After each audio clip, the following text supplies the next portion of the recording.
Hello tout le monde, je vous retrouve aujourd'hui pour une nouvelle vidéo revue sur la dernière palette de Natasha Denona, la palette I Need a Warm Palette. Voilà donc pour cette palette.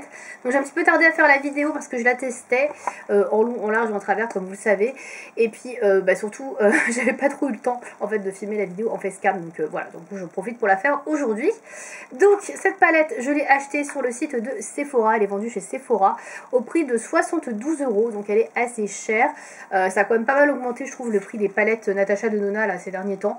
Mais bon voilà, c'est les tarifs. Donc moi j'avais réussi à l'avoir avec 30 € en moins puisque j'avais 30 € offerts par Sephora pour mon anniversaire puisque je suis membre Gold. Donc j'ai pu l'avoir à 42 €, donc je suis assez contente parce que j'avoue que ouais, 72 € c'est quand même un budget. Dans tous les cas, je vais vous la présenter aujourd'hui, vous dire ce que j'en pense. Déjà au niveau du packaging, on va retrouver un peu le packaging qu'il y avait sur la I Need de Nude Palette notamment. Donc le packaging plastique, etc. Très joli, hein, un peu... voilà, en relief. Derrière, vous avez toujours les petits trous pour pouvoir pousser le fard et les dépoter, les déplacer si vous en avez envie. Donc ça, c'est plutôt chouette aussi.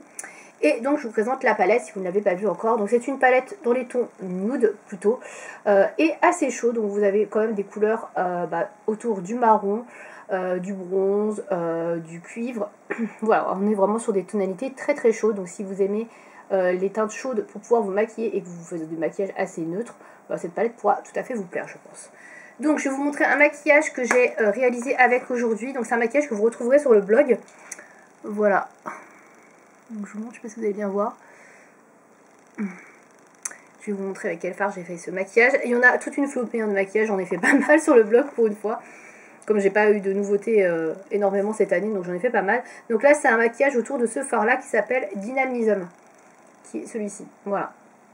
Et donc vous retrouverez le tuto complet sur le blog, l'adresse est dans la barre d'infos comme d'habitude, hein, si vous voulez aller voir, n'hésitez pas. Alors on va passer au point positif de cette palette. Donc tout d'abord point positif, les fards à paupières, voilà, ils sont tous de très bonne qualité, ils sont tous bien pigmentés, que ce soit les fards les plus clairs ici ou les fards irisés, fards pailletés, etc. J'ai pas eu de problème de pigmentation avec aucun des fards, donc ça c'est plutôt cool. Ensuite la composition des fards, donc vous avez des fards irisés, des fards pailletés et des fards mat. On a je trouve une bonne balance entre fards mat, fards irisés, fards pailletés. Donc les fards mat on a 1, 2, 3, 4, 5, 6. Celui-ci est un peu entre les deux, donc on peut dire 6 ou 7, donc c'est pas mal pour une palette de 15 fards à paupières. Je trouve qu'on est sur une bonne balance. Et on a des fards qui sont un peu pailletés, donc ici hein, on a des fards un petit peu pailletés, et on a des fards plutôt irisés ici par exemple, ou encore ici, voilà, donc on est sur des fards irisés, donc ça c'est plutôt pas mal. Je trouve que les fards ne font pas trop de chute, donc ça c'est plutôt cool aussi. Donc quand on les applique, on n'a pas trop de poudre qui va se déposer en dessous de l'œil. Moi je fais quand même assez attention quand je prélève en général la matière, je tapote un petit peu mon pinceau pour éviter d'avoir trop de chute, mais je trouve que ça se dépose bien. Donc ça c'est plutôt cool. Les couleurs sont assez intenses, je trouve qu'on peut faire quand même des maquillages, alors certes dans les mêmes tonalités, mais ça reste quand même assez différent sur la paupière. Selon les irisés qu'on utilise, on a un maquillage plus ou moins intense. Par exemple, pour utiliser celui-ci que j'ai pris aujourd'hui pour avoir quelque chose d'un peu plus intense, comme pour avoir un maquillage plus doux comme ceci avec cet irisé là, donc ça c'est plutôt cool. On a un fard pour faire ici, fard de transition et celui-là aussi, donc ça c'est des très bons fards de transition, donc là un clair et un peu plus foncé. On a des fards pour foncer un peu le coin externe et faire du liner potentiellement, donc avec le fard Pep qui est ici, qui est un marron très foncé mat, ou encore le fard Vim si on veut quelque chose d'un peu plus doux, qui a un peu un chocolat mat. On peut également utiliser le flash over qui est un peu nacré, voilà, mais ça peut faire mat également, ça passe un petit peu, ça passe pas mal, voilà, je trouve que il est quand même pas mal mat, même s'il y a quelques nacres avec, on les voit pas, ça se ressort pas trop en fait sur l'œil, donc on peut l'utiliser aussi en fard mat. Donc je trouve qu'on a pas mal de possibilités. On a des fards foncés, ça c'est cool, et on a un petit fard nacré ici, foncé, qui est bien aussi. On n'a pas toujours ça dans les palettes, donc là je trouve qu'on a quand même pas mal de possibilités. On a pas mal de fards foncés. On a des fards intermédiaires et des fards plus clairs, donc ça c'est plutôt cool au niveau de la composition. Je trouve qu'on peut faire pas mal de maquillage assez complet. On n'a pas besoin d'aller farfouiller dans 36 000 palettes pour avoir plusieurs nuances de couleurs et pouvoir faire un dégradé où il y a un petit peu de contraste. Donc ça c'est vraiment chouette. Au niveau de la tenue des fards, pour ma part, rien à signaler. Après, vous le savez que moi, de toute façon, je mets toujours une base à paupières parce que j'ai les paupières trop grasses, donc du coup, ça ne tient pas. Mais avec une base à paupières, j'ai pas eu de soucis. Ça tient très bien toute la journée. Pas de problème de fards qui vont migrer dans le creux de la paupière. Donc voilà, les fards de toute façon Natasha Denona sont d'excellents fards à paupières. En règle générale, j'ai pas de soucis avec. Donc là, il n'y a rien à signaler non plus. Très bonne qualité. La lumière est nickel. Voilà, je trouve que c'est des jolis fards. On voit bien la couleur. Et les irisés ressortent bien. Néanmoins, on va passer quand même au point négatif, j'en ai quand même quelques-uns. Le premier que j'ai, bien évidemment ça va dépendre de votre carnation, mais moi qui ai la peau assez claire, même très claire, ce fard là pour moi ça peut pas faire office de touche lumière, c'est trop foncé. Pour moi c'est un très bon fard de transition, voilà, il est très bien pour la transition, mais il est beaucoup trop foncé pour moi pour faire un fard que je mettrais sous le sourcil ou en coin interne de l'œil. Coin interne encore, ça peut passer selon le maquillage que je fais s'il est plus ou moins foncé. Mais si je fais quelque chose dans les tons très clairs en utilisant ces teintes-là, j'ai besoin d'un blanc ou d'un beige, quelque chose, une teinte en dessous. Là, c'est un peu trop chaud et ça ne va pas pour moi. Donc ça, c'est le petit reproche que j'ai à faire. Il manquerait un fard un petit peu écru ou beige. Alors certes, ce ne serait pas une couleur chaude, mais ce serait une couleur neutre. Donc ce serait pas mal à avoir en plus dans la palette. Parce que là, c'est vrai que là, je suis obligée d'aller piocher juste pour la touche lumière dans une autre palette. Quand je fais mon maquillage, ça, c'est vrai que c'est un petit peu le petit bémol de la palette que je retiens.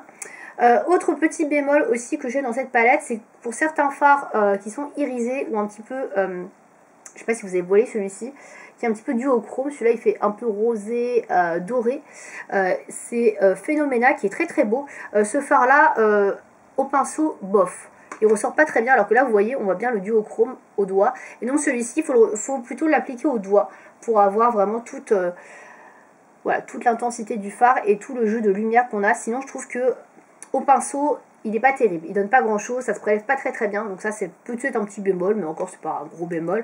Voilà, il faut savoir de toute façon quand vous avez des fards un peu duochrome, lumineux, etc., irisés, c'est toujours mieux en général de prélever au doigt parce que vous avez bien toute la lumière qui va se refléter sur votre paupière, alors qu'avec un pinceau vous allez perdre un petit peu de matière et du coup c'est vrai que ça aura tendance à être un peu moins éclatant. Mais ça après c'est à vous aussi de doser et de savoir si vous avez envie d'avoir quelque chose de très lumineux ou juste un petit peu lumineux, et effectivement dans ce cas là l'utilisation du pinceau pourra suffire, mais ce fard là quand même je recommande de l'utiliser au doigt pour avoir un peu plus de lumière.